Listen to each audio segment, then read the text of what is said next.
How can a night of luxury and celebration turn into chaos, bullets, and a courtroom nightmare? That's exactly what happened on December 27th, 1999, when hip-hop mogul P Diddy, his then-girlfriend Jennifer Lopez, and rapper Shine found themselves at the center of a deadly nightclub shooting. Inside Club New York in Manhattan, the music was blasting, drinks were flowing, and egos were clashing. A heated argument between Diddy's entourage and another group. Then, gunfire! Chaos exploded as clubgoers scrambled for safety. 3 people were shot, and the blame landed on Diddy and Shine. Police arrested Diddy and Lopez that night after a high-speed chase. Shockingly, they found a stolen gun in the car. Could this be the end of Diddy's empire? He faced charges of gun possession and bribery, accused of trying to pay off his driver to take the fall. The trial was a media circus, but Diddy walked free, his charges dropped. Shine wasn't so lucky. He took the fall, receiving a 10-year prison sentence. Diddy may have escaped prison, but the incident left a permanent stain on his reputation. It was a night that shook the hip-hop world and changed lives forever. Hip-hop in the 1990s wasn't just about music, it was a battlefield. What started as a competition for dominance turned into a deadly war, leaving 2 of the rap's biggest icons, Tupac Shakur and the Notorious B.I.G., murdered in its wake. Can you believe it? A music rivalry turned into real-life bloodshed. The feud between the East Coast and West Coast scenes exploded in the mid-90s, with P Diddy and Biggie Smalls leading New York's Bad Boy Records, while Suge Knight and Tupac dominated LA with Death Row Records. Diss tracks, public insults, and aggressive posturing fueled the tension. Then, in 1994, Tupac was shot 5 times at the New York studio owned by Diddy's associates. He survived, but was convinced he had been set up. He turned against Biggie and dropped Hit 'Em Up, a diss track so vicious it's still infamous today. Doesn't that sound insane? A song helped turn a rap rivalry into an all-out war.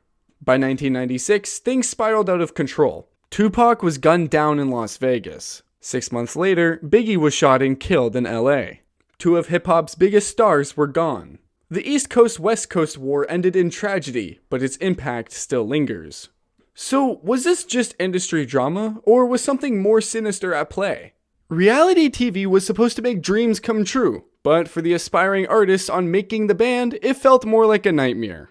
P. Diddy's hit show, which aired in the early 2000s, promised fame and fortune. Instead, it became infamous for brutal challenges, public humiliation, and behind-the-scenes exploitation. Can you believe it? A show meant to create superstars ended up exposing the dark side of the music industry. From long walks to cheesecake to forced physical training that felt more like boot camp, contestants were pushed to their limits. Diddy controlled everything, where they lived, how they dressed, and even who stayed in the group. And if he wasn't impressed, you were out. Doesn't that sound insane? A music mogul treating artists like reality show contestants instead of musicians. Things got even messier when former members started speaking out. Danity Kane, Day 26, and the band all had success, but their stories after the show were far from glamorous. Financial disputes, bad contracts, and Diddy's alleged control over their careers led to bitter breakups. By the time Making the Band ended, it was clear that getting on the show wasn't the hard part. Surviving after it was. So, did Diddy really want to build stars, or was he just making a spectacle? What happens when a rap mogul jumps into politics? In 2004, P. Diddy launched Vote or Die, a flashy, star-dubbed campaign urging young people to the polls. With celebrities, massive rallies, and bold t-shirts, it seemed like a movement that could shake up the election. But did it really? Diddy's message was simple. If you don't vote, you don't matter. The campaign used aggressive slogans and high-energy marketing, making it feel more like a hype train than a political movement. And yet, despite all the noise, youth voter turnout barely increased. Can you believe it? After all that effort, the numbers barely moved. Then came the biggest twist. Diddy himself didn't even vote in 2004. Yes, the face of Vote or Die never cast a ballot. Doesn't that just sound crazy? The revelation turned the campaign into a joke for critics, who accused Diddy of using politics as just another branding tool. By 2008, Vote or Die had faded into history, replaced by new celebrity-backed initiatives. But the campaign left a bigger question behind. Was it a genuine push for change, or just another case of a celebrity cashing in on a cause?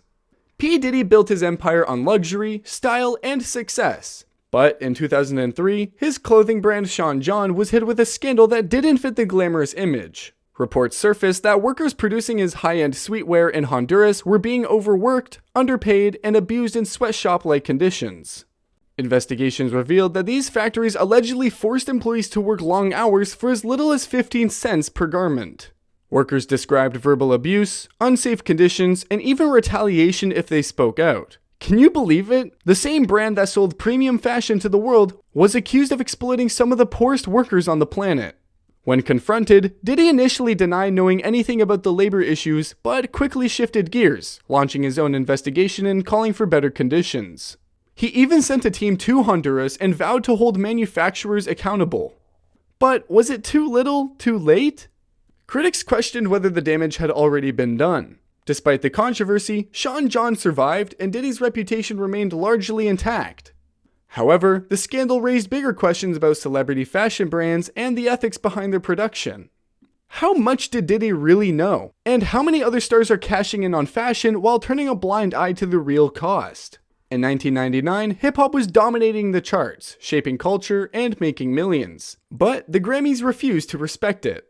That year, the Recording Academy introduced the Best Rap Album category, a major step for the genre. But there was a catch. They wouldn't televise it. Can you believe it? The Grammys were happy to profit off rap success, but wouldn't give it the same recognition as pop, rock, or country. This blatant disregard sparked outrage. Jay-Z, DMX, Will Smith, and even P Diddy, whose album No Way Out was nominated, decided to boycott. They refused to attend or perform, making it clear that hip-hop would not be treated as second class. Diddy went on to win that award that night, but his absence sent a strong message. Rap wasn't just music. It was a movement, and it demanded respect. The boycott wasn't just about one award. It exposed a long history of the Grammy sidelining rap artists. Over time, the Academy slowly gave hip-hop more screen time, but even today, artists still call them out for undervaluing the genre. Looking back, the 1999 boycott was a turning point, but did the Grammys really change, or was it just damage control? Considering recent snubs, it seems the fight for respect still isn't over. How many times can one man reinvent himself? Is it Diddy today? Because sometimes you're Puffy and sometimes you're Diddy. Or sometimes you're Daddy. What are you today? I'm so confused today with it, as long as you say it in a nice way. All right. Just like... Yeah.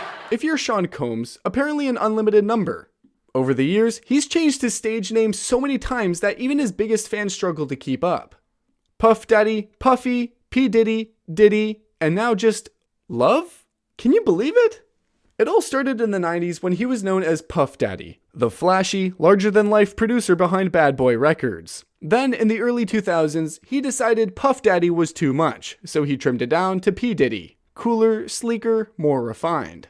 But that didn't last too long. In 2005, he shocked fans again by dropping the P entirely and declaring, "It's Diddy now."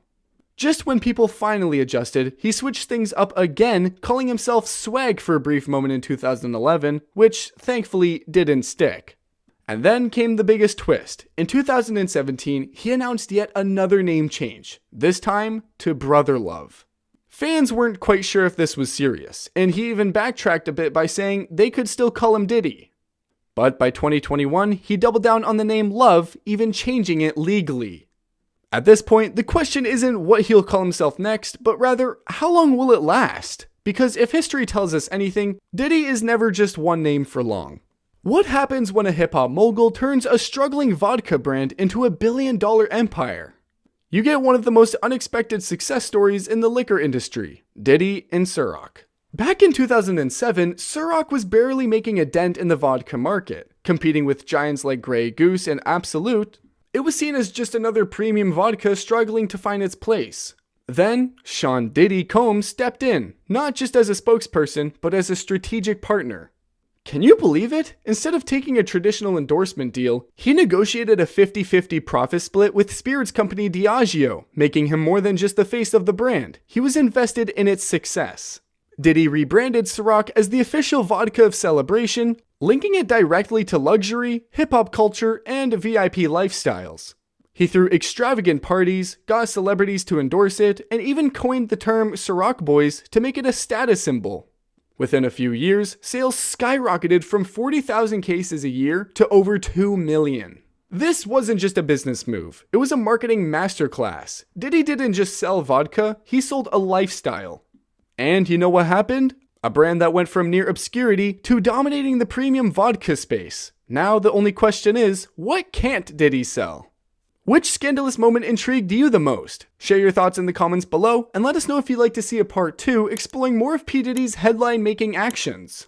Join us next time as we delve deeper into the stories of fame and controversy, because every moment has a tale worth telling.